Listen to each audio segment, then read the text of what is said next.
Hi, இன்றைக்கி வாழைக்காய் fry எப்படி பண்ணலான்னு பார்க்கலாம். ஆக்சுவலி வாழைக்காய் வந்து நான் குட்டி குட்டியாக கட் பண்ணி வச்சுருக்கேன். அது ரவுண்டாகவும் ஃப்ரை பண்ணலாம், ஆனால் நான் இன்றைக்கி குட்டி குட்டியாக கட் பண்ணியிருக்கேன்.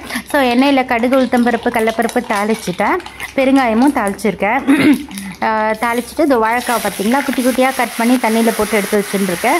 ஸோ இது எண்ணெயில் அப்படியே போட்டுட்டேன், அவ்வளோதான். போட்டுட்டு நல்லா அந்த எண்ணெய் வந்து வாழைக்காயில் கோட் ஆகிற அளவுக்கு நல்ல ஒரு வதக்கிக்கணும். ஒரு 1 to 2 செகண்ட்ஸ் நல்லா அந்த எண்ணெய் ஃபுல்லாக எல்லாத்துலேயும் வந்து நல்லா கோட் ஆகணும். ஸோ இந்த ஸ்டேஜில் வந்து உப்பு போடுறேன். எல்லாமே போட்டுடலாம் இந்த ஸ்டேஜ்லேயே. உருளைக்கிழங்காக இருந்தால் தான் நம்ம உப்பு போடக்கூடாது, லாஸ்ட்டில் போடணும், ஃப்ரை ஆகாது. வாழைக்காக்கெலாம் ஃபஸ்ட்டே போட்டுடலாம். ஸோ நான் உப்பு போட்டு மஞ்சப்பொடி போடுறேன். மஞ்சப்பொடியும் உப்பு போட்டு நல்லா கொஞ்சம் ஒரு மிக்ஸ் கொடுக்கணும். அதுக்கப்புறம் வந்து காரப்பொடியும் இந்த ஸ்டேஜ்லேயே சேர்த்துட்டுருவேன்.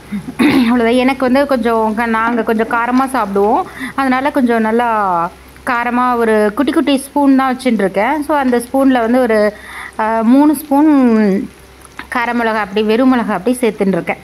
அவ்வளோதான். நல்லா உப்பு, மஞ்சள், அதுக்கப்புறம் அந்த காரப்பொடி போட்டுண்டாச்சு. அவ்வளோதான். வாழைக்காய் நல்லா ஒரு கலரிக்க வேண்டியதான். ஃபுல்லாக கம்ப்ளீட்டாக அந்த மிளகா அப்படி வந்து மஞ்சப்பொடி, உப்பு அது எல்லாமே வந்து நல்லா எல்லா காயிலையும் நல்லா கோட்டார அளவுக்கு நல்லா ஒரு கலரிடணும். அவ்வளோதான். அதோ கலரிட்டு அவ்வளோதான்.